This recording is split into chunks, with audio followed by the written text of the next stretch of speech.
Du coup, vraiment, pour moi, la transmission et de la connaissance de quel est cet écosystème était très important pour moi. Je perds énormément d'argent, énormément. Ça serait se mentir que de dire il n'y aura pas de personnes qui vont créer des trucs qui s'automatiseront et qui permettront d'aller récupérer de l'argent. S'ils font un airdrop de merde, ils mourront. Tout ce qu'on va gagner, les points sont sur un wallet et ça sera redistribué à toute la communauté. Bonjour à toutes et à tous, c'est Hermès, j'espère que vous allez bien, j'espère que vous avez apprécié la dernière vidéo. Aujourd'hui, j'ai le plaisir d'accueillir un invité que la communauté des farmers connaît bien, Marvin, fondateur de Vena Labs. C'est un pionnier de l'éducation du Web3 rémunéré et un véritable bâtisseur d'écosystèmes. Depuis un peu plus d'un an, Marvin a transformé ce qui était une activité de niche en une véritable discipline professionnelle, avec une plateforme souvent qualifiée de Duolingo de la crypto, une communauté qui a généré collectivement des millions de dollars de airdrop et une mission claire et parfaitement assumée, transformer l'apprentissage de la blockchain en une activité rentable. Vena Labs, c'est plus qu'un agrégateur de quêtes. C'est une école nouvelle génération nourrie par la pratique, par la rigueur et désormais par l'ambition de rendre la DeFi accessible à ceux qui partent de zéro ou presque. Marvin, on a beaucoup parlé de toi récemment, notamment après cette année 2024 historique qui a eu une drop de près de 20 milliards de dollars qui ont été distribués. Alors, première question d'ouverture et plongeons tout de suite dans le vif du sujet. Pour ceux qui te découvrent aujourd'hui, est-ce que tu peux revenir rapidement sur ton parcours ? Yes. Alors, on sait que tu as commencé extrêmement jeune, tu as miné du Bitcoin dans ta chambre, avant de passer par de l'institutionnalisation chez Descon. Quel a été le déclic précis qui t'a poussé à te passionner par la technique et à fonder Vena Labs ? Bah déjà, merci pour l'introduction. J'en attendais pas autant. Merci beaucoup, sincèrement. Pour ceux qui me connaissent pas, en effet, je suis un grand passionné du Web3. Je pense que c'est un point d'honneur et je tiens à mettre un point d'honneur là-dessus.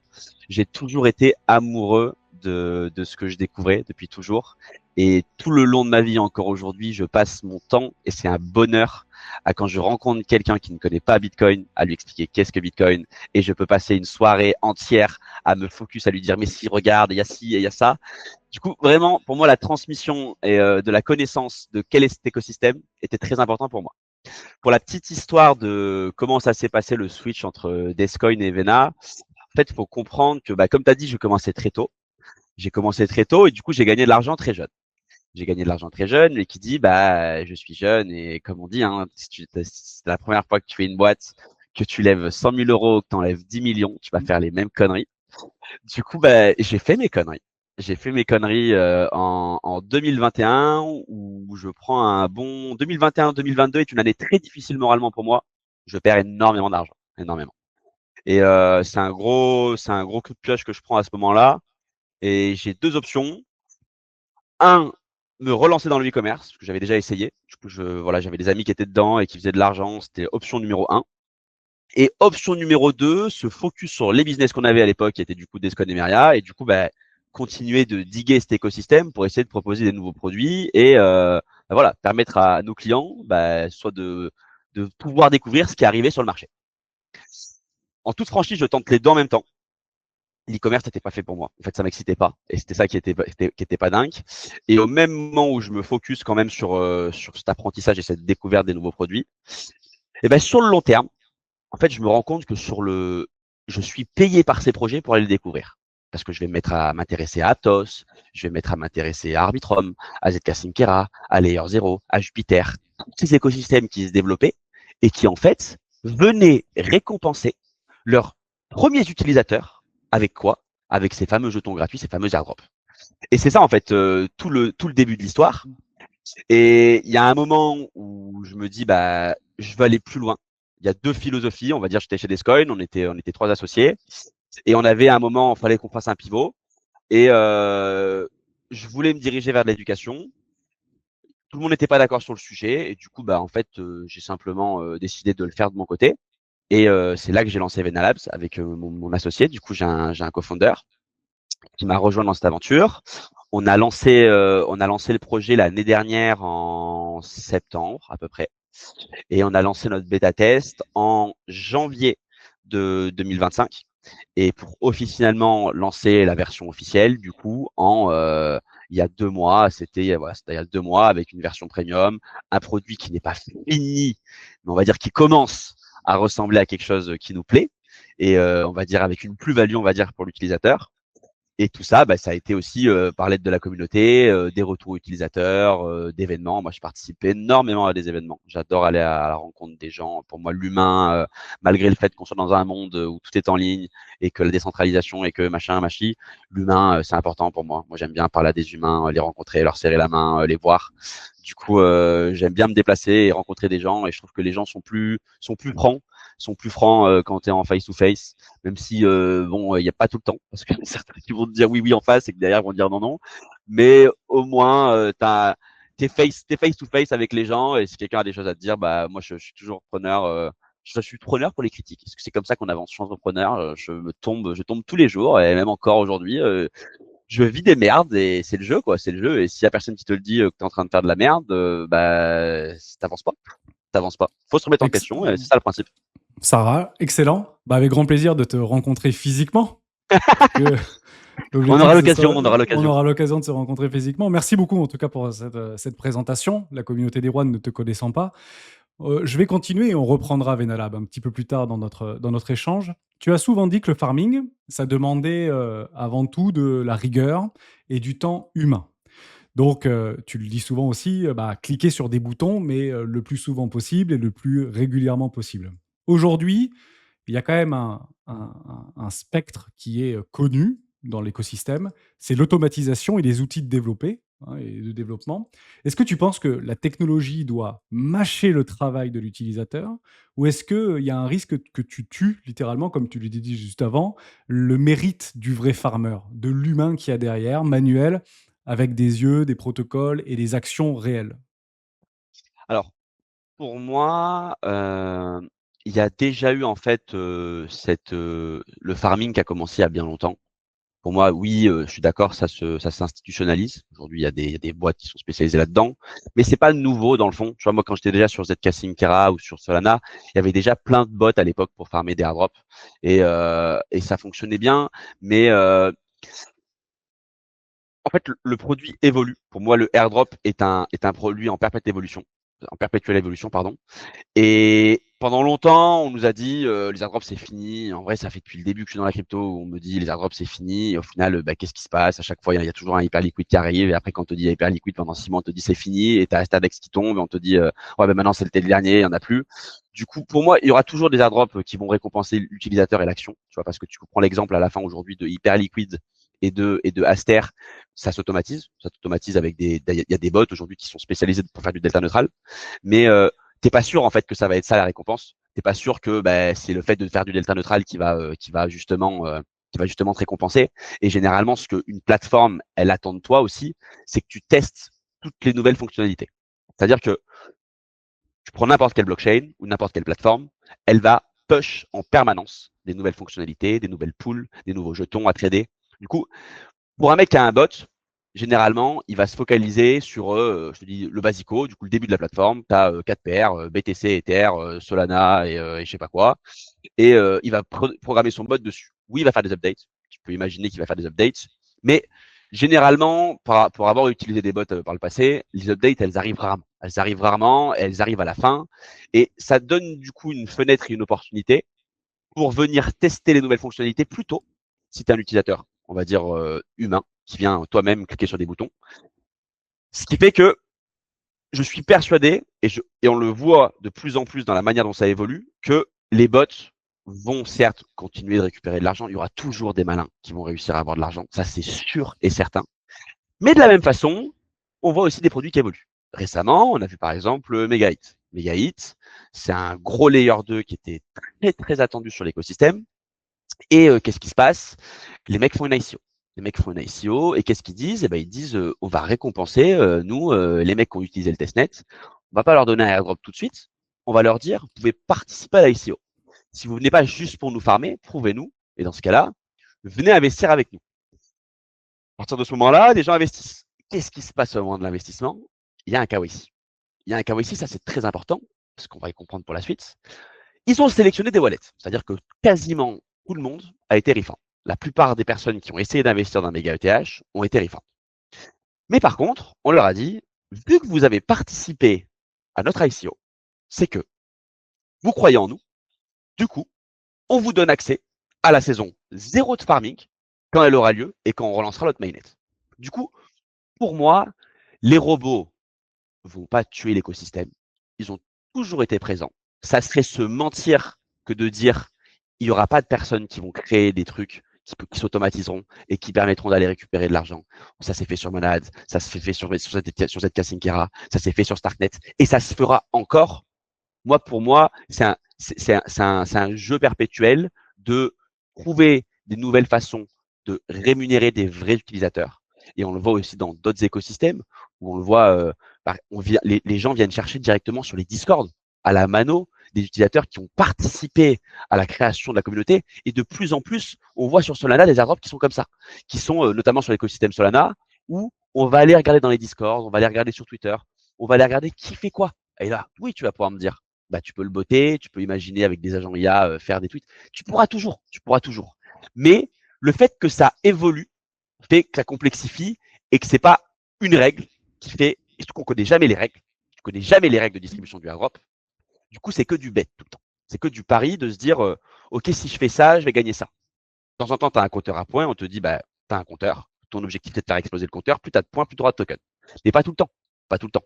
Et surtout sur des écosystèmes de blockchain, qui pour moi sont ceux qui rémunèrent le plus, eh ben, c'est pas le cas. Et même aujourd'hui, sur Hyperliquid, qui au début a eu ce système à points, où tu avais des points et qu'à la fin, tu as eu les jetons au prorata de tes points, mais qu'est-ce qui se passe sur la saison 2 d'Hyperliquid? Il n'y a plus de points. Il n'y a plus de points. Du coup, qu'est-ce que les gens font? Ils bettent sur il faut tester ce qu'il y a de nouveau. Quand il y a HIP3 qui sort, eh ben on va aller tester HIP3. Et comment ça fonctionne le spot sur Hyperliquid? Ah ben c'est Units. Ah ben, peut-être que Units, il y a un truc derrière. Ah mais c'est eux qui permettent de faire du spot et ils vont lancer TradeXYZ. Ah ben dans ce cas-là, il faut aller vite trader sur TradeXYZ. Et à chaque fois que tu as une nouvelle action, eh ben il faut peut-être lancer un trade. Du coup, pour moi, en fait, c'est ça la valeur dans l'humain, c'est la capacité à pouvoir rebondir rapidement à des infos push par un projet. Et c'est ça, en fait, aujourd'hui, ce que nous, on propose, dans le fond, c'est de se dire, tu as tellement d'informations, c'est difficile à trier. Du coup, tu suis tes quêtes, et au fur et à mesure que tu as des news qui arriveront, on te pushera des quêtes, et tu n'auras pas besoin de suivre, tu as juste à suivre tes quêtes. C'est ça l'idée. Ok, ça c'est le tronc en fait de Veda Labs. D'ailleurs, ça me donne une super transition, puisque en fait, tu es reconnu pour ta capacité à guider les débutants, parce qu'on sait à quel point tu nous en parles. Il faut faire ça, il faut vite aller essayer de trader là-bas, et puis après derrière, on retourne en arrière, et puis finalement, il n'y a plus de points, donc on n'a plus réellement de visibilité sur ce qu'on est en train de faire. Est-ce que tu imagines un petit peu une expérience augmentée demain pour des utilisateurs qui ne sont pas forcément avisés, avérés, qui ne sont pas forcément formés, où en fait, l'utilisateur qui aimerait farmer des airdrops n'ait tout simplement plus besoin de comprendre les différents protocoles et leur complexité. Est-ce que aujourd'hui, si on veut continuer et mettre un pied dans cette initiative de farming, est-ce qu'on a besoin de comprendre tous les mécaniques comme les bridges, les swaps, les pools de liquidité? Est-ce que ça reste vital? Ou est-ce que non, très probablement que demain, grâce à des outils comme Benalab, bah, en fait, vous aurez plus rien à faire. Moi, je vous dis exactement ce qu'il faut faire. C'est ce qu'on pense que c'est le plus évident à faire. Mais tu n'as pas besoin de comprendre comment ça marche un smart contract. Tu n'as pas besoin de comprendre comment ça marche un protocole. Juste, prends ça, fais ça, vraiment comme un facilitateur de airdrop. Est-ce que tu comprends cette question-là? Ouais, je comprends totalement la question et je vais t'y répondre de deux façons. Parce qu'en fait, tout à l'heure, je t'ai fait une question, une réponse en off, mais au final, je me rends compte qu'il y a deux réponses à offrir. Il y a une première qui est aujourd'hui ma philosophie personnelle, c'est je veux éduquer les gens et en fait, je le dois au blockchain parce que le cœur de notre business, 80% de notre business, c'est des blockchains qui nous payent pour qu'on éduque des utilisateurs à utiliser leurs fonctionnalités. Aujourd'hui, c'est ça 80% de notre business model. Pour moi, si tu veux apprendre, il faut pratiquer. Peu importe ce que tu fais, que tu farmes du airdrop, que tu décides de faire du droit ou te lancer dans la comptabilité, si à un moment donné tu grattes pas, tu n'apprendras pas. Du coup, je trouve ça trop facile de dire, j'ai pas envie d'être le banquier que tu vas aller voir et qui va dire, attends, j'ai le produit parfait, mets ton argent ici, t'inquiète, ça se passera bien. C'est pas ça la promesse de Venalabs. La promesse de Venalabs, c'est un peu comme Duolingo et c'est pour ça que j'aime bien quand tu fais le comparatif avec Duolingo, c'est viens, découvre, pratique, parle, fais des exercices, apprends. c'est du micro-learning, c'est efficace, c'est quelque chose qui est adapté à notre temps. On en a marre d'être dans une école où tu es assis le cul sur une chaise pendant 10 heures à écouter un professeur te dire qu'il faut faire ci, qu'il faut faire ça. On n'est pas capable d'être concentré pendant 10 heures. C'est pas possible. À un moment, ton cerveau, il cabre. L'idée, c'est de mixer de la gamification avec des fonctionnalités de pratique, par exemple une quête, fais un swap, fais un bridge, fais ce que tu veux, et avec des cours. En fait, c'est ce global-là. Mais par contre, ça ne nous empêche pas de venir push de temps en temps des outils qui permettent de faire des automatisations, comme tu es en train de me dire, parce qu'en gros, l'idée, ça serait de te dire, on propose une pool dans laquelle on va dire à n'importe qui, viens déposer la liquidité et nous, on farm pour toi. Et je vais être franc avec toi, depuis le début que j'ai lancé le projet, tout le monde me le demande. Tu vois, quand je lançais le début de Vena Labs, le nombre de potes qui sont venus me voir et qui m'ont dit, ah tiens, tu veux pas que je te donne un wallet, tu prends un cut sur les airdrops et tu gères pour moi.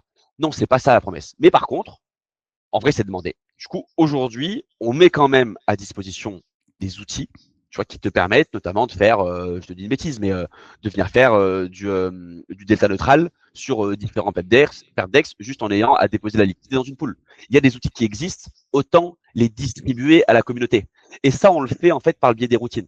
Tu vois, les routines, parce que vu qu'on passe, en fait, c'est ça aussi, on en parlera tout à l'heure, mais dans nos routines, de temps en temps, il y a des informations, il y a des mecs qu'on connaît, avec qui on bosse, qui utilisent ces outils. Et du coup, ben, naturellement, ils les mettent dans les routines, ce qui fait que l'utilisateur, à la fin, il a accès à des outils pour automatiser son farming. Mais pour moi, ça doit rester un bonus. Ça doit rester un bonus parce que le débutant, il doit venir pratiquer. C'est important. Et vraiment, vous apprendrez pas si vous pratiquez pas. Et c'est ça ce qu'on veut faire, le message qu'on veut transmettre, c'est il faut qu'il y ait de la pratique. Du coup, si demain je te dis il y a juste un bouton, tu déposes de l'argent, bah t'apprendras pas et au final je deviendrai le banquier que j'ai toujours détesté et c'est pas ça qui m'intéresse. Absolument, d'ailleurs, ça me fait rebondir par rapport à moi, mon activité depuis les 6 dernières années. C'est qu'on a tendance à essayer de regarder des vidéos d'analystes financiers plus ou moins compétents, plus ou moins, avisés, sur des graphiques. En fait, la crypto-monnaie, depuis, 5 ans, 6 ans, se résume à des graphiques. Bah, quand ça baisse, on tire une droite, on prend un indicateur technique, on prend un RSI, on prend un MACD, peu importe, quel que soit l'indicateur ou Ishimoku Kinkoyo que tu utilises, et on se dit: «Mais en fait, la crypto, c'est pas du tout ça. Ça, c'est juste une représentation d'une action de prix dans le temps par rapport à ce qu'on est en train de visualiser». Donc on définit des zones. Il y a un deuxième temps, et tu l'as parfaitement bien abordé, c'est l'idée de se déresponsabiliser. Ça veut dire le fait de ne pas vouloir se mettre au travail, c'est finalement se déresponsabiliser. Au pire, bah, je mets 1000 balles, je suis prêt à les perdre, mais peut-être que si en fait il est pas trop bête, il va pouvoir me décrocher une poule aux œufs d'or et on fait ces trucs de poule de liquidité. Or, on arrive à un problème critique, c'est que les projets aujourd'hui ne sont plus réellement en quête de liquidité ou de financement, puisque ça, c'est pas si difficile à obtenir, en tout cas par rapport à Clairement. une idée dans le Web3. Ils sont en quête d'utilisateurs et d'usagers. En fait, c'est Réel. ça, réel. En fait, c'est clairement ça le game changer aujourd'hui des, entre guillemets, récompenses de airdrop. Un airdrop, c'est pas par rapport à oui, OK, on peut développer sur des blockchains pour essayer de tester des protocoles pour voir si ça pète pas, mais au fond, si ça pète, au pire, il y a un bridge qui saute, on perd 100 balles, on perd 200 balles, on perd 1000 balles. Bon putain, il y a peut-être une compensation, il y a peut-être un truc, on va entre guillemets «mettre une rustine sur la problématique» ou corriger le bug. Non, Clairement. aujourd'hui, moi, ce que je vois depuis maintenant, à peu près 3 4 ans, c'est que tous ces projets qui veulent continuer à se pérenniser ou tout simplement exister, sont clairement en quête d'utilisateurs, de users, d'acteurs. Voilà, je pense que le mot le plus véritable, c'est clairement le acteur. En fait, en partant de ce constat-là, est-ce que, le farming, qui depuis, 5 ans, tu le disais bien, tous les 6 mois, en fait, ça s'arrête et puis ça reprend et puis ça s'arrête, qui a longtemps été dominé par des mercenaires qui viennent, en fait, et qui prennent l'argent et qui partent. Est-ce qu'aujourd'hui, notamment via Venalab, cherche plutôt à redéfinir les cas d'utilisation du Web3 et en fait à accompagner l'adoption? Est-ce que finalement la colonne vertébrale, elle n'est pas ici? Que ce soit Alors, pour Venalab, la promesse et les différents projets Web3. pour moi, le airdrop va évoluer. Il n'y a pas de discussion à avoir sur le sujet. Est-ce que même ça restera légal 100% toute notre vie? J'en suis même pas convaincu moi-même, tu vois. Pour moi, peut-être que dans 5 ans, on interdira de distribuer de l'argent. C'est anticoncurrentiel. C'est Mmh. anticoncurrentiel total de dire venez chez nous parce qu'on va vous donner de l'argent, mais vous savez pas combien on va vous donner. Ça devrait pas être légal, dans le fond. Mais on est dans la crypto, du coup, ça passe. Alors, oui, moi, mon but, c'est d'aider cette transition. de tous les moyens possibles. Ça passe par de l'éducation. Ça passe par de l'éducation de dire il faut pratiquer, il faut comprendre les outils que tu utilises. Ça sert à rien de cliquer n'importe où. Clique au bon endroit, au bon moment, sois rigoureux, sois curieux en fait. Sois curieux. On est aujourd'hui dans un monde qui est tellement novateur. On parle d'investissement, surtout en France, la retraite, on ne sait même pas si on en aura, les taxes qui augmentent. Tu n'as plus le choix maintenant. Tu n'as plus le choix, tu dois investir. On n'est plus dans l'époque de nos parents où tu vas aller travailler et ça va bien se passer et à la fin, tu n'auras plus de travail et on va te donner ta retraite. C'est fini, ça n'existe plus. Aujourd'hui, il faut prendre sa vie en main. C'est le monde dans lequel on vit, il faut vivre avec les règles. Et ça passe par de l'apprentissage. Et l'apprentissage dans l'investissement, c'est quelque chose qui est pour moi important, tout aussi important que le fait de travailler. Je connais des gens qui ont passé leur vie à travailler dans ma famille, qui n'ont jamais posé une seconde de leur temps sur apprendre à faire travailler son argent et qui se retrouvent aujourd'hui à un stade bien plus en dessous que là où ils pourraient être. Mais l'idée de ce qu'on est en train de proposer, c'est de se dire, nous, à la différence, c'est qu'on peut potentiellement te montrer une voie dans laquelle tu peux être rentable sur ta formation. C'est-à-dire que tu vas te former toi-même, mais il y a peut-être des récompenses à la clé. Et ces récompenses, ça n'existe pas dans la finance traditionnelle. On ne peut pas te dire, va te former sur le marché des actions, tu gagneras des actions gratuites. Non, ça, c'est pas possible. Alors que dans la crypto, c'est possible. Ça, c'est la premier élément de réponse. Deuxième élément de réponse, je crois réellement au KYC, qu'il soit de façon centralisée ou décentralisée, une DYDID ou ce que tu veux. Mais il faudra prouver que tu es un humain sur la blockchain à un moment donné. C'est obligé. À partir de ce moment-là, on a plusieurs possibilités. On peut se dire, nous, on fait un KYB ou un DYDX sur une DYDID sur Vena et du coup on sait qui est un vrai utilisateur ou pas et on propose des quêtes en fonction de ça.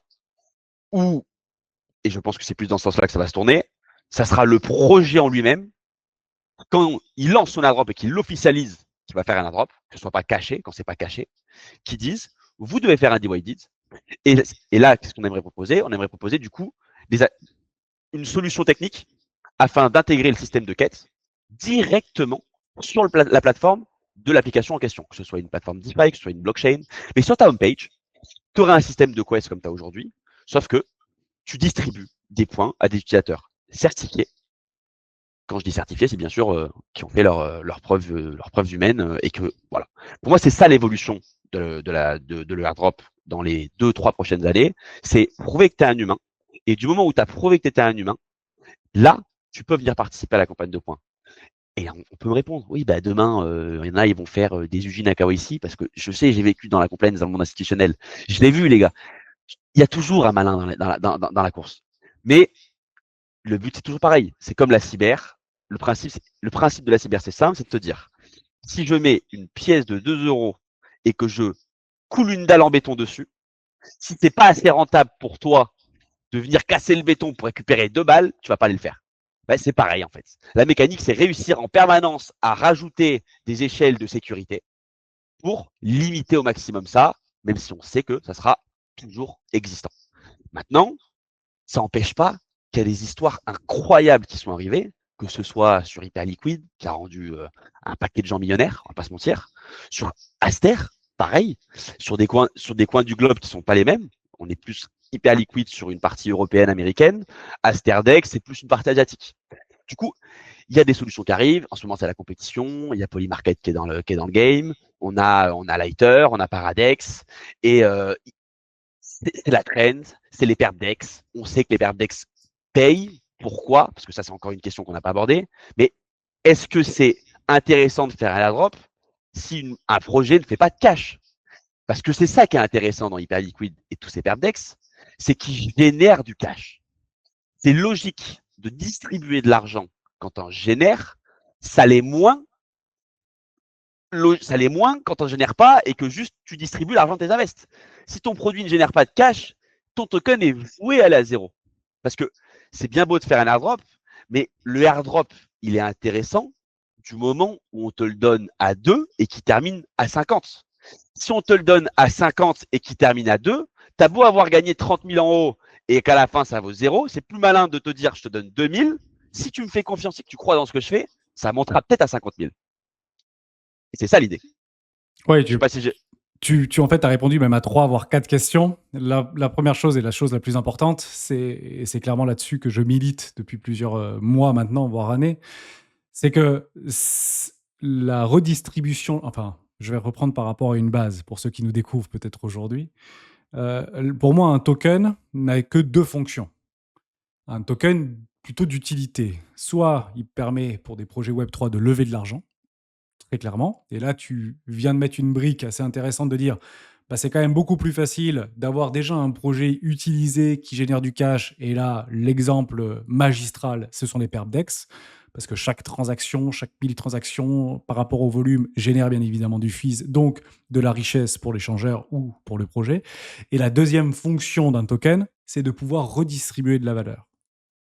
Voilà. clairement. Soit lever de l'argent, soit redistribuer de la valeur. Et Maintenant, j'en rajouterai un troisième, vas-y, qui est la communauté. Tu vois, parce que tu vois, j'ai absolument. accompagné quand même pas mal de projets et souvent en fait la question se posait.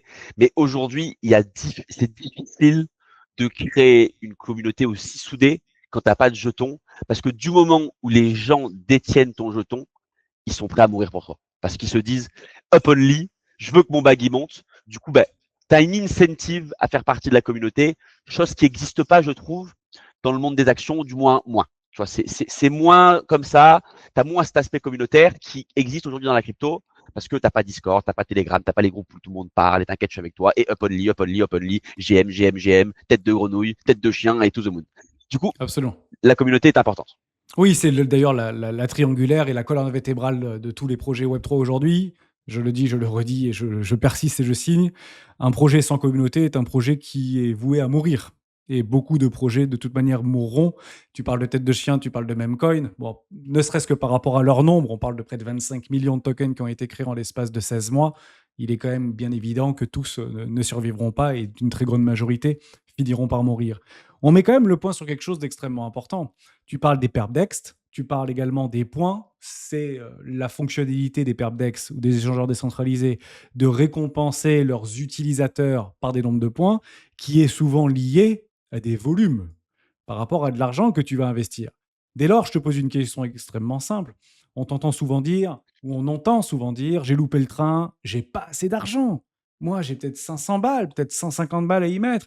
Donc, est-ce que pour ces nouveaux entrants, pour ces plus petits portefeuilles, débutants tout simplement, qui nous écoutent actuellement, est-ce que tu peux expliquer concrètement comment fonctionne le modèle Learn to Earn de Venalab et pourquoi en fait c'est devenu vraiment un tremplin qui est assez révolutionnaire, même pour des petits portefeuilles? Pour moi, en fait, tu as deux aspects du farmer. Tu as le petit étudiant qui vient et qui, lui, a un temps considérable à dépenser. Il n'a pas d'argent, par contre, il a du temps. Et tu vois, j'ai deux mecs que j'ai recrutés dans la boîte, qui aujourd'hui m'épaulent sur toute cette partie airdrop de Vena, qui va à recenser les projets. Et eux, c'est assez intéressant parce qu'ils ont commencé comme ça. Tu vois. Eux, ils n'avaient pas d'argent. Ils sont allés sur des Discord au début pour grappiller des miettes d'Ethereum pour faire que leur wallet existe parce qu'ils étaient mineurs quand ils ont commencé. Et parce que quand tu veux faire du testnet, on te demande généralement d'avoir 0,05 Ether pour que ton wallet il soit officiellement validé et que tu puisses récupérer des tokens de testnet. Ben, ils sont allés grappiller, tu vois, ces petits tokens sur les Discord et des gens leur ont envoyé des miettes d'Ethereum pour qu'ils puissent récupérer leur possède. Et ils ont cliqué sur des boutons, mais tous les jours. Tous les jours, ils y allaient en amphi, pendant les cours, et aller la quête, et la telle quête, et les mêmes coins, et il faut créer des comptes Twitter pour aller poster.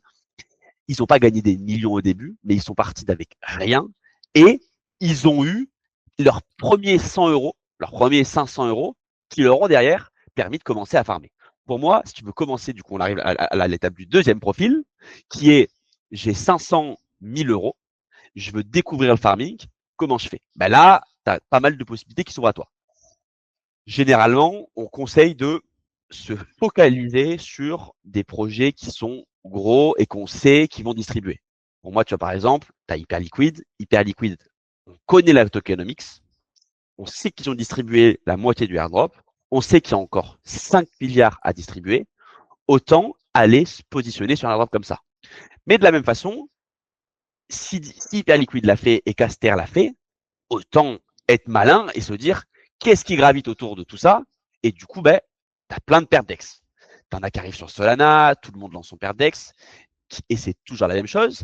Et ce qui est toujours intéressant, c'est qu'on sait que ces projets vont générer du cash. ils vont en générer. Et la seule façon qu'ils auront de garder leurs utilisateurs, il y en a qui le feront mal, hein, c'est sûr, il y en a qui vont faire des airdrops de merde, c'est sûr. Mais s'ils font un airdrop de merde, ils mourront. Ils mourront et c'est pas le but.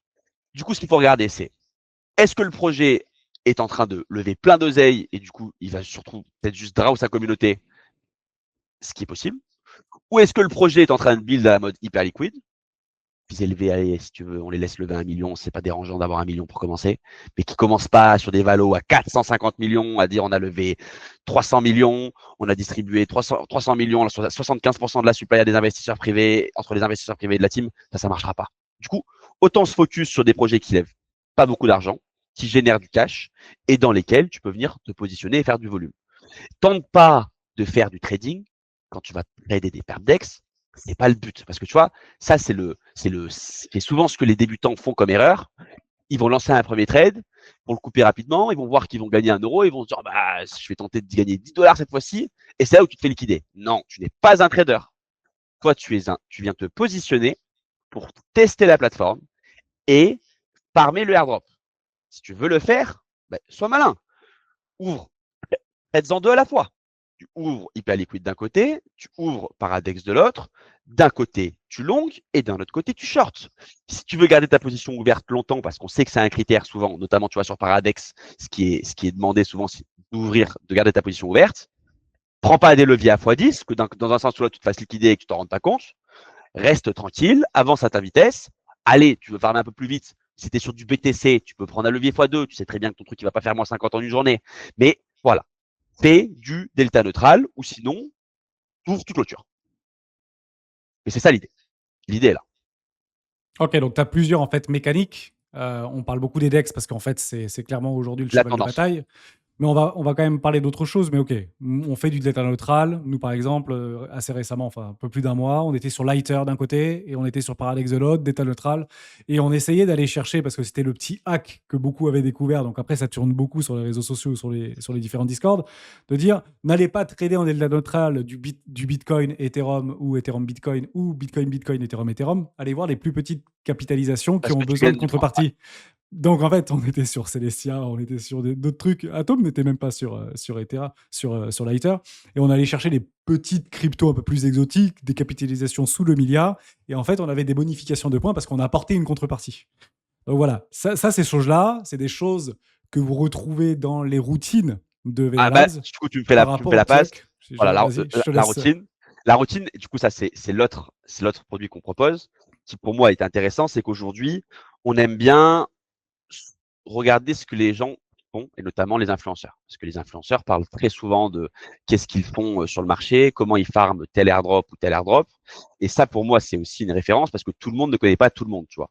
Et surtout dans le farming, généralement, tu as des petits profils qui sont peu connus, mais qui sont très très bons pour cliquer sur des boutons, mais très très mauvais pour se faire connaître sur les réseaux sociaux, tu vois. Du coup, nous, on essaye de bosser avec des gens comme ça pour dire, viens sur Vena, fais ta routine, montre comment toi tu fais pour cliquer sur des boutons et quelle est la routine que tu fais. Ouais. L'objectif, c'est de se dire, une routine, elle dure 1 heure. En 1 heure, qu'est-ce que tu as le temps de faire? Allez, c'est 1 heure et demie. Qu'est-ce que tu as le temps de faire? T'enchaînes tous les projets. Et du coup, ça permet de montrer à des débutants ce que les gens experts, même si j'aime pas le terme, font, et pour pouvoir les copier. C'est un peu comme du copy trading, sauf que c'est du copy airdrop. Du copy farming. Et Du ça me donne farming. encore une fois, ça me donne une bonne transition à mon tour maintenant, puisque en fait, les gens, ils ont le temps de nous regarder, c'est plutôt une contemplation passive, ils ont beaucoup plus de mal, et c'est tout à fait légitime, parce qu'on travaille, on a des boulots, on a des enfants, on a des contraintes, on a des loisirs, on n'a pas envie de passer notre temps à cliquer sur des boutons, parce que quand on en parle, on a l'impression qu'il faut cliquer pendant 10 heures par jour sur des boutons. La réponse, elle est pas là. Mais dans la gestion du temps, dans l'optimisation du temps, quels sont pour toi les trois éléments à regarder en premier sur une potentielle opportunité, que ce soit un projet ou toute autre chose? Est-ce que c'est le montant levé par le projet qui doit attirer notre attention? Est-ce que c'est la hype sur les différents réseaux sociaux qui dit, ouais, là, si vraiment ils ont un besoin cruel d'avoir de plus en plus de monde, une forme de viralité, alors bah, il y a une grande chance qu'ils redistribuent massivement à leur communauté, ou peut-être quelque chose de beaucoup plus barbare, mais la complexité technique liée au protocole. Donc, est-ce que plus c'est dur, plus c'est rentable, plus c'est viral, plus c'est rentable, plus ils ont levé de l'argent, plus ils vont distribuer de l'argent, ou si toi tu as d'autres peut-être facteurs à regarder principalement. Alors, premier élément de réponse, c'est ça dépend. Ça, c'est chiant parce que du coup, ça dépend de si on parle d'un Perdex, que si on parle d'une blockchain ou si on parle d'un produit DeFi. Il y a un mais. Il y a un élément qui est très important pour tous les projets, peu importe lequel tu fais, c'est d'arriver tôt. Si tu arrives tôt, moi aujourd'hui, ce que je fais souvent dans les airdrops, c'est que je farm que les saisons 0. Je vais dans les saisons 0, je farm les saisons 0, et dès que les saisons 1, 2 ou 3 arrivent, généralement, tu continues de regarder comment les points sont distribués. En fait, tu le vois très bien. Je continue de farmer généralement à la saison 1, et je vois à quel point les frais que je dépense font que est-ce que c'est rentable par rapport à la perte de points que j'ai. Parce que généralement, quand tu arrives sur la saison 1, tu gagnes moins de points que sur la saison 0. Ça, c'est le premier élément qui est propre à tout le monde. Arriver tôt, ça a toujours été une récompense pour tout le monde. Deuxièmement, ça va dépendre par rapport au montant levé, ça va dépendre de quel type de projet on parle. Le plus commun pendant longtemps à farmer, c'était des blockchains. Du coup, à ce moment-là, ce qui était intéressant de voir, c'est quel montant a été levé et à quelle valeur. Parce que tu savais que eux, ils allaient te distribuer de l'argent qu'ils avaient levé et c'était leur façon d'acquérir du user. Parce que c'est comme ça que ça fonctionne pour les blockchains. Et c'est pour ça que c'est intéressant de farmer des blockchains. Si on regarde une blockchain, le montant levé reste intéressant. Par contre, si on commence à se diriger vers des produits DeFi, type Perdex, là, ça devient un peu plus différent. Parce que là, le montant levé n'est pas toujours profitable pour la communauté. Parce que il y a plus de pression, les invests, le projet est plus petit. Du coup, s'ils ont levé trop d'argent, ils vont avoir la pression des invests. On va leur dire non, distribuez pas trop d'argent parce qu'après ils vont nous dumper la gueule. C'est moins intéressant si eux ont levé de l'argent. Par contre, s'ils ont levé de l'argent mais qu'ils font du cash, on en revient toujours à la même chose. Ça, le problème aujourd'hui dans la crypto, c'est qu'on se focus trop sur les montants levés et on regarde plus qu'est-ce qui fait du cash, alors que la base de De n'importe l'économie. quelle société, c'est de faire du cash. La seule boîte qui arrive à ne pas faire de cash depuis des années et on la regarde, on dit vous êtes les meilleurs, c'est l'État. C'est les seuls. C'est la seule boîte aujourd'hui dans le monde qui est capable de dire nous, chaque année, on est déficitaire, mais c'est nous les meilleurs. Parce que c'est pour vous qu'on fait ça. Du coup, dans le monde réel de l'économie, si tu ne fais pas comme ça, si tu fais pas de cash, tu meurs. Du coup, c'est important. Il faut regarder que le projet fasse du cash. Si le projet fait du revenu, c'est intéressant et c'est une façon de se positionner. Et le dernier élément, pour moi, c'est l'attraction. C'est l'attraction et c'est ce qui arrive généralement à la fin. Du coup, quand tu prends ton pari au début, tu ne peux pas le savoir. Mais c'est ce qui va te dire, peut-être qu'à la fin, à la dernière saison, tu te dis, bon, allez, je retourne faire quelques clics parce que l'attraction est pas mal. Tout le monde en parle partout. Ça vaut le coup peut-être d'aller encore gratter 4-5 points parce que c'est le pourboire de la fin. Mais l'attraction reste intéressante et comment le projet s'entoure, qui sont les VC au capital. Pendant des années, je regardais souvent les VC au capital. Parce que surtout sur l'écosystème Cosmos, ça marchait comme ça. Il fallait regarder quel VC avait investi dans quel projet et tu savais du coup à peu près qu'est-ce qu'il fallait détenir comme token sur Cosmos pour pouvoir être éligible à l'airdrop. Et tu vois, on remonte de ça il y a 3 ans. Tu vois. 3 ans, c'était le bull run de 2000-2021. 2021, c'était la saison Cosmos. En 2021, on s'était fait rincer par Cosmos. Il fallait regarder les VC. Mais ça évolue, du coup, les règles ne sont pas figées en état. Et c'est ça aussi le but de Vena, c'est de se dire les routines évolueront avec le temps parce que toutes les 2 semaines, on sort des nouvelles routines avec des nouveaux influenceurs. Du coup, on aura les règles au fur et à mesure qu'elles arrivent. Et c'est ça, en fait, l'idée. Ok, moi j'ai envie de lancer ma routine, OK. mais j'ai besoin de toi parce que je ne sais pas du tout comment y aller. Je vais partir du principe que j'ai reçu une prime de fin d'année, OK. donc qui est équivalent à un mois de salaire. OK. Le salaire médian en France, c'est 2 000 € par mois. OK. Donc, j'ai reçu une prime de 2 000 €. Donc, j'ai envie de pouvoir farmer avec 2 000 €. OK. Cite-moi 4 ou 5 projets qui auraient le plus de potentiel à me airdropper et en prenant en considération que, comme tu l'as dit si bien, je pense que là où tu as la plus grande chance de recevoir des points en termes de niveau et de coefficient scoring, ce sont des projets très early, peut-être des projets que bah, moi je ne connais pas et que ceux qui nous écoutent ne connaissent pas. Donc j'ai 2 000 €, j'ai besoin de 4-5 projets. Et quel est, de façon très aximotive, prends une fourchette ou même prends un râteau, mes perspectives de gain entre 12 et 24 mois. Alors, pour moi, tu as un projet qui arrive, qui est encore en testnet sur Solana qui a un pair dex qui est Bull Trade. Bulk Trade. Lui, pour moi, il faut le surveiller. Déjà, premièrement, il faut le surveiller parce qu'il est en testnet et on va arriver dans cette fameuse saison 0. Cette fameuse saison 0, il faut la target.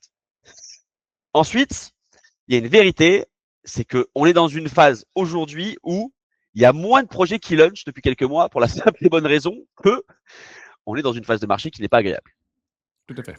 Du coup, c'est pas le meilleur moment. Tout de suite, là aujourd'hui, on est le 12 décembre. C'est pas le meilleur moment pour se positionner, mais je pense qu'à partir de janvier, on va avoir les nouveaux projets comme d'habitude qui vont arriver, qui vont pop-up. Là, on est plus dans une phase d'attente. Malgré ça, on reste sur ce qui fonctionne. Polymarket qui est une grande tendance actuellement et on le voit parce que il y a un côté médiatique, il y a un côté politique, ça lève un paquet d'oseille. On pense que ça va distribuer et il y a grande chance que ça distribue parce que c'est les premiers sur le marché à arriver avec un produit comme ça. Du coup, généralement, on sait, le premier qui arrive, qui a un produit qui est novateur, le premier airdrop, généralement, il se passe pas trop mal. Maintenant, c'est compliqué quand même de trader Polymarket en solo parce que tu prends des paris, tu as des façons de faire du delta neutral. Du coup, l'idée est simple, c'est de se dire, il faut se focus que sur les bets qui sont à 50-50. Quand tu arrives sur un bet où il y a 70-20, c'est mort parce que tu vas te faire allumer. Par contre, quand tu arrives sur des bets qui commencent, vu qu'ils sont en 50-50, d'un côté tu paries in, d'un côté d'un côté tu paries pour, d'un côté tu paries contre, avec deux wallets différents. Et du coup, bah, ça te permet de faire du delta neutral. C'est la même façon que sur du perdex. Ça, du coup, c'est un élément qui est pour moi un des projets qu'il faut regarder. Troisième, et qui pour moi est sous-coté, c'est Hyperliquid. Hyperliquid, tout le monde farm le core, mais très peu de gens farment l'EVM. Et de la même façon, très peu de gens farment les HIP3. Et c'est pour ça qu'en ce moment, on est à la fois dans la pire période, mais à la fois dans la meilleure, parce que c'est dans ces moments-là où il faut farmer. Dans ces moments où personne t'en parle et que tu continues. C'est comme c'est ça que je dis, c'est de l'entrepreneuriat. C'est dans les moments où tout le monde bouffe la merde et tu as l'impression que c'est la fin du monde et que ça va s'arrêter, qu'il n'y a plus personne qui farme, où on pourra dire, lui, il était là et il nous a pas abandonné. Et du coup, Hyperliquid, on est un peu dans cette phase. Pour moi, les gens farment tous le corps. Personne farme tout ce qui se construit autour. Et on en revient au tout début de la discussion de les nouvelles fonctionnalités. C'est ça qu'on veut Donc, tester. être early sur un projet, mais early des nouvelles fonctionnalités, Aussi. évidemment. Et le quatrième, qui est pour moi le baby Hyperliquid, qui est Units. Units, on le sait, a acheté sa place pour le spot depuis le début, depuis longtemps. Pas depuis le début, mais depuis que ils avaient fait les auctions pour vendre les places pour les spots. Et on sait qu'Units aura un token. Units génère un énorme paquet de cash. On en revient du coup à ce qu'on disait en amont. Ça génère du profit, entreprise rentable, et offre quelque chose qui est pour moi magique. Le côté spot sur du BTC, c'est quand même hyper intéressant en venant d'un deck qui est décentralisé. C'est vraiment intéressant. De la même façon que, en venant trader sur Hyperliquid, tu peux retirer du spot sur Solana, sur BTC et sur Ether. Pour moi, c'est vraiment intéressant. Et aussi, ils apportent les actions avec HIP3 qui est propulsé par Units. Et du coup, qu'est-ce qu'il y a derrière Units? Si tu veux farmer Units, ok, tu vas sur le corps, pas sur les margines, mais sur le spot, parce qu'il faut bien savoir que Units, c'est le spot. Toutes les paires, du coup, qui vont être BTC, Ether, Solana. Et après, c'est les dérivés, t'en as Fartcoin, t'en as 2-3. N'hésitez pas à aller sur Units pour regarder tous les jetons, je les ai pas en tête.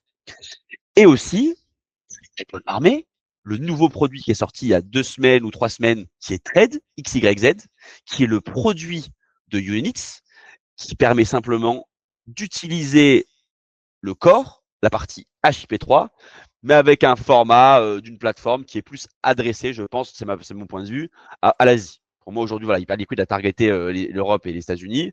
Et Trade XYZ, c'est une version pour moi asiatique, avec plus de couleurs, plus simple, plus sobre, mais à la fois pour nous moche, tu vois. Mais les Asiatiques aiment bien. C'est le genre de plateforme qu'ils aiment bien. Du coup, et c'est très peu farmé, Trade XYZ. Il n'y a personne qui le farme. C'est impressionnant. L'activité, elle est catastrophique dessus. Mais pour moi, ils génèrent du cash, ils vont drop, et c'est sûr qu'ils vont drop. C'est les 4 projets. Du coup, on en revient à le premier sur Solana, Bull Trade, le deuxième qui est Polymarket, Hyperliquid et Unit. C'est les 4 gros projets pour moi dans la tête. Ok, je reviens sur Polymarket. Polymarket n'est pas accessible en France. Donc, il y a des restrictions. Donc, si vous voulez éventuellement aller vous essayer, et je vous l'expliquerai hein, en clôturant cette vidéo, bah, il faut utiliser des VPN, etc. Mais malheureusement, la régulation ne nous permet pas aujourd'hui d'aller éventuellement tenter de nous initier sur un potentiel airdrop sur Polymarket. Les DEX actuellement ne font pas partie, mais sont dans les papiers pour Mika 2, notamment pour 2026-2027. On pense plutôt pour 2026.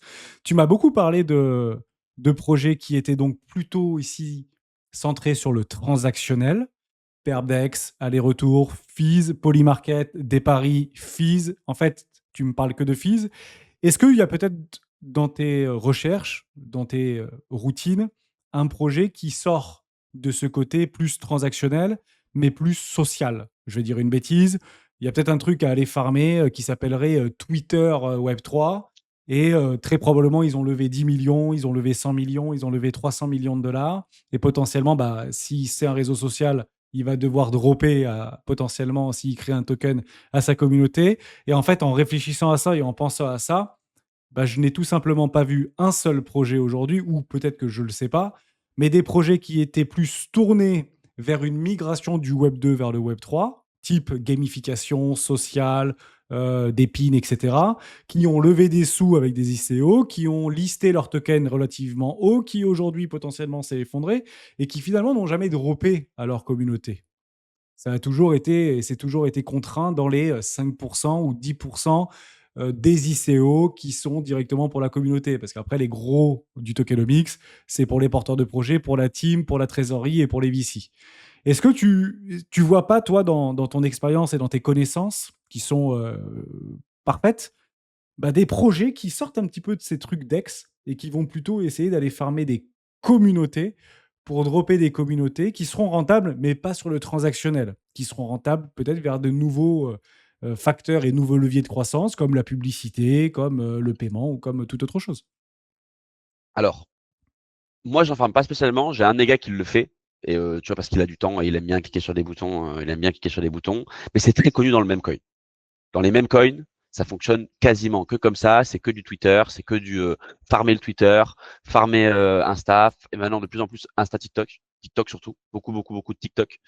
Et tout ce qui va être machin communautaire avec les télégrammes, les trucs, créer des groupes, affilier des gens. Du coup, c'est très connu dans le même coin. Mais sinon, il y a un projet qui se démarque un peu, qui l'a fait et qui le fait d'une façon un peu plus clean, c'est Kaito. Hmm.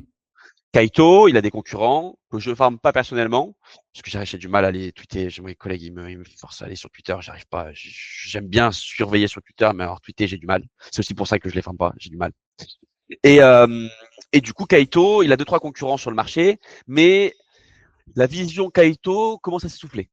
Il y a eu une grosse traîne sur Kaito, où pendant un moment, on a vu des trucs arriver, ils ont eu un essoufflement, ils ont pivoté Smart parce qu'ils ont fait leurs ICO, et il y avait une idée, ça marche. En vrai, ça continue de marcher. Pour moi, c'est un projet qui tourne, ça tourne, il y a pas à dire.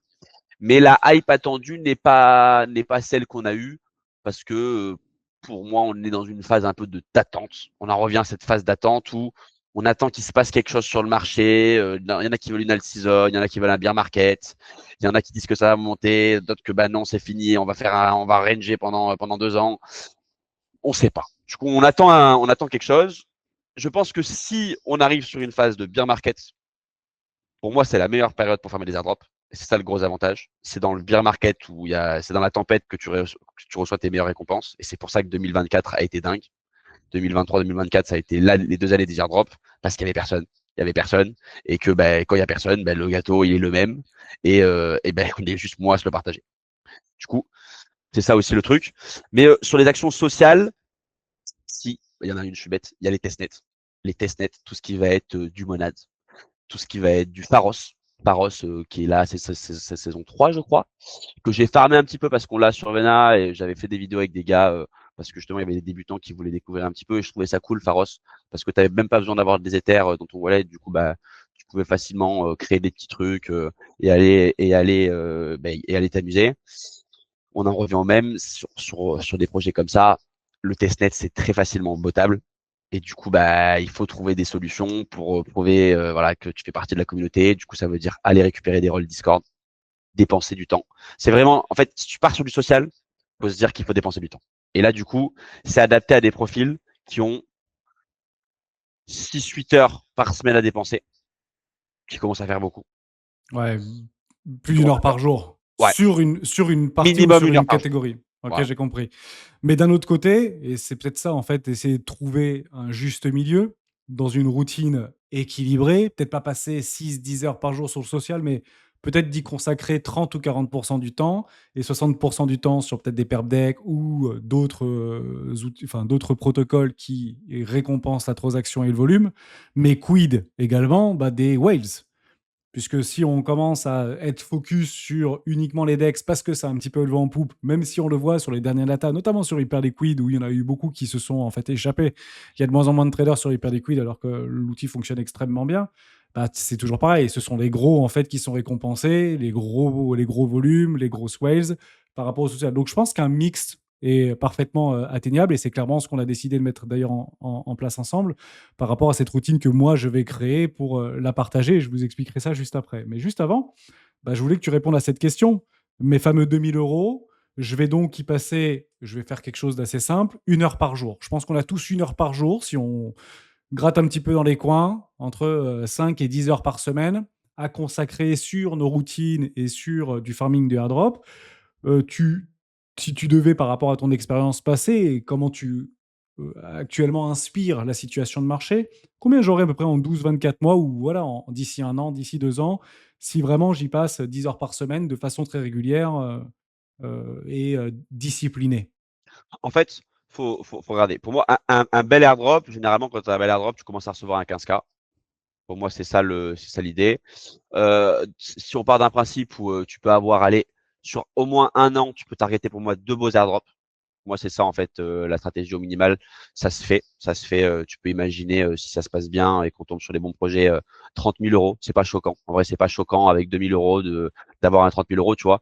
Moi, les petits gars que je te parlais, ils ont commencé avec zéro et là, ils ont des portefeuilles à 45K, ce qui est quand même joli en 18 mois. Ce qui, bon, ok, ils ont été au bon moment. Hein, ils ont pas fait que du airdrop. Enfin, ils sont rentrés aussi sur Bad Buns, mais dans le fond, Bad Buns, voilà, c'était dans la tendance du airdrop. Ils voulaient obtenir méga ETH, ils ont acheté un NFT à 35 $, ils l'ont revendu à 2000. Ça fait partie pour moi de la recherche de airdrop parce qu'il y a des moments où tu vas te retrouver dans des whitelists et on va te airdropper une whitelist qui va te dire achète ce NFT et du coup, bah, ça rentre dans le global. Mais 2 airdrops de 15K, ça me paraît pas choquant. Du coup, moi, je dirais avec 2000 euros, tu peux facilement faire 30 000 euros en 1 an. Si tu es rigoureux, toujours, si tu es rigoureux et que même quand tu penses que c'est la fin, tu continues de cliquer sur les boutons. Ok, tu as répondu à cette question et ça me donne une magnifique transition puisque nous n'en avons pas parlé ensemble, mais au moins tu le découvriras de cette initiative que j'aimerais lancer en partenariat avec Venalab, puisque vous l'avez compris tout au long de notre discussion que j'allais créer mes propres routines. Ceux qui participeront à cette initiative bah, recevront mes routines et on aura un salon dédié privé sur le Discord des rois du marché. Pour ceux qui veulent le faire, vous connaissez déjà, peut-être pour ceux qui me suivent depuis quelques années, l'initiative des rois, c'est 70 modules de formation. Et ça permet tout simplement de reprendre les fondamentaux, la technique, l'analyse chartiste, l'analyse graphique, Ishimoku Kinkoyo. Vous mettez un pied dans tout l'écosystème blockchain Web3 de A à Z. Et ça a été une des plus belles réussites qui a été lancée en 2023 au sein de la communauté des rois. Aujourd'hui, j'ai envie de passer à une étape supérieure. Vous l'avez compris que, bah, en fait, si on est bel et bien dans un bear market, il va falloir se mettre au travail, ne plus donc être spectateur, mais ici être acteur. Et je pense, et tu me le confirmeras, je t'en ai pas parlé, je préfère avoir ta réaction pour savoir si oui ou non mon idée est bonne, pour pouvoir engager une partie de la communauté à me suivre dans cette initiative, et une initiative qui sera donc payante. Il faut le comprendre aussi comme ça. Tu as dit pas mal de vérités, et notamment que bah, ceux qui ont un tout petit capital à essayer de grappiller quelques dizaines d'euros, quelques centaines d'euros, c'est difficile de pouvoir mettre en avant et en adéquation par rapport aux attentes qu'on peut avoir. C'est vrai que c'est plus difficile de mettre 100 euros en face de 10 000 ou 100 000 euros, mais avec 2 000 euros, vous comprenez, c'est quand même plus facile d'avoir des 30 000, 50 000 euros. Et ça, en fait, on le parle d'un point de vue individuel. Et moi, j'avais en fait peut-être envie, tu me dis si c'est une bonne approche, de briser ce plafond de verre en lançant cette initiative. En fait, mon constat, il est extrêmement simple. Le bear market est probablement enclenché, la majorité est en train de partir, donc tu le dis très bien, Marvin. Quand il n'y a plus personne, c'est là qu'il faut marquer les airdrops, c'est ça qu'il faut farmer au maximum et les meilleures opportunités se construisent toujours, comme on a l'habitude de le dire, dans le déni. Mais en fait, cette approche est aussi une approche communautaire. Et en fait, j'ai eu cette idée-là. Je me dis qu'il y a peut-être un hack à effectuer. C'est ce qu'on appelle l'affiliation. En fait, on va pas se mentir. La plupart des influenceurs, des analystes financiers et des youtubeurs vont diriger leur communauté pour aller farmer leur propre modèle de farming pour avoir des très gros airdrops. Tu parles de Lighter, tu parles de Hyperdex, tu parles de Hyperliquid, de Paradex. En réalité, je sais, ceux qui ont gagné beaucoup d'argent, c'est ceux qui ont ramené beaucoup de monde. Et en fait, vous avez un boost colossal au niveau des points. C'est la raison pour laquelle je vous fais une proposition. Vous aurez tous les liens dans la description. Je ne vais pas monopoliser la parole. Vous avez tout expliqué dans la page de l'initiative des rois, de cette nouvelle initiative des membres farmers, où je redistribuerai la bonification des affiliations de tous les airdrops que nous allons réaliser d'ici aux 12 prochains mois ou 24 prochains mois. Donc on aura quand même une obligation de résultat. C'est-à-dire que moi, je m'engage à faire 1 heure de live par semaine en prenant ma routine. Et vous aurez donc une semaine pour bien mettre en place toutes les disciplines qu'on a décidées ensemble. Et on aura des lives tous les mardis à 18 h ensemble, moi avec vous, la communauté, les nouveaux initiateurs. Les académiciens sont déjà prévenus de cette initiative-là. Je leur en ai parlé cette semaine pour pouvoir venir et venir farmer avec discipline ces airdrops-là. Mais le hack, je pense qu'il est là. Je vais pas garder en fait tout le gâteau. Ce serait peut-être un petit peu gourmand de ma part. Mais si on a la possibilité, tu me confirmes ça, Manvin, de pouvoir booster les airdrops des personnes qui m'écoutent actuellement, qui ont des moyens plus limités, parce que moi, je peux farmer avec 50 000 ou 100 000 dollars, ce ne sera pas du tout la même chose qu'une personne qui va farmer avec 2 000 ou 100%. 10 000 dollars. Donc, c'est ma promesse, c'est mon obligation morale au sein de la communauté des rois, c'est que je redistribuerai, on aura les datas assez simples puisqu'on va pouvoir se confronter avec les airdrops que nous allons recevoir, dire bah moi j'ai investi tant, j'ai fait tant de volume et j'aurais peut-être pas dû avoir autant d'argent et je redistribuerai la moitié de cet argent bonifié à l'ensemble des membres qui nous auront rejoints au sein de cette initiative. Qu'est-ce que tu en penses de cette bonification? Est-ce que tu le comprends? Est-ce que c'est quelque chose qui est Je logique en pense que fait? c'est très intéressant et on le voit arriver un petit peu dans les modèles de bots où les bots justement qui proposent de venir farmer des airdrops aujourd'hui commencent à avoir des modèles un peu similaires. J'étais en contact avec un mec là cette semaine qui avait une initiative un petit peu dans le même sens, qui disait bah, tout ce qu'on va gagner, les points sont sur un wallet et ça sera redistribué à toute la communauté. Je pense que c'est une bonne façon de le faire, surtout dans ta logique où tu veux le faire en live et il y a un aspect communautaire avec des gars avec qui sont derrière toi. Surtout que toi, c'est ta communauté. Du coup, pour moi, il y a une logique totale dans le truc. Et ça peut être un bon bonus pour tout le monde. Ça peut être clairement être un gros bonus pour tout le monde. Et ça peut même aider à la fois ceux qui ont des plus petits portefeuilles à recevoir un peu plus. Certes, ceux qui auront des gros portefeuilles, ils en recevront sûrement un peu moins, parce que tu pourras pas traquer qui est quoi. Mais du coup, ça fait un côté un peu comme Kinetic, où il y a un moment où plus tu as de points, la rentabilité derrière le point, elle diminue au fur et à mesure que tu montes tes points, et ce qui est fair pour la commu, et je trouve ça génial. Ok, voilà, c'était ma petite proposition de valeur. Je finirai là-dessus, Marvin, sur une dernière question. Si tu devais résumer en une phrase la mission de Venelabs, on va travailler ensemble. Vous aurez d'ailleurs dans la description une petite vidéo dédiée que vous pourrez découvrir pour entrer un peu plus en profondeur dans Venelab. Je le résumerai à peu près en 2-3 minutes. Pour les 3 prochaines années, est-ce que tu dirais que Venalab a pour objectif et pour ambition de gamifier les profits pour attirer la masse? Ou est-ce que ce serait plutôt financer l'éducation mondiale grâce à la technologie? Ah, c'est une bonne question. Financer l'éducation. En vrai, j'ai bien envie de partir sur financer l'éducation mondiale grâce à la technologie. Pour moi, le Web3, c'est un premier pas, c'est pas la fin. C'est pas full du Web3. Pour moi, il y aura un Venalabs Finance, tu auras un Venalabs Éducation, tu auras un Venalabs Compliance. C'est ça pour moi l'avenir. Moi, je veux créer l'outil éducatif qui englobe la masse. Je veux aller taper avec Duolingo. Moi, mon objectif, il est clair, c'est je vais me mettre en face du king de la table et lui dire je vais faire mieux que toi. C'est ça mon objectif. Et puis on m'a toujours dit de toute façon, si tu rêves pas assez grand et que les gens ils se foutent pas de ta gueule quand tu es en train de rêver, c'est que tu rêves pas assez grand. Alors moi je le dis haut et fort, et je l'ai toujours dit depuis le début, l'objectif c'est d'aller taper Duolingo. Merci beaucoup, Marvin. On finira là-dessus. Merci beaucoup. Et ben, sincèrement, merci pour l'invitation. C'était trop cool.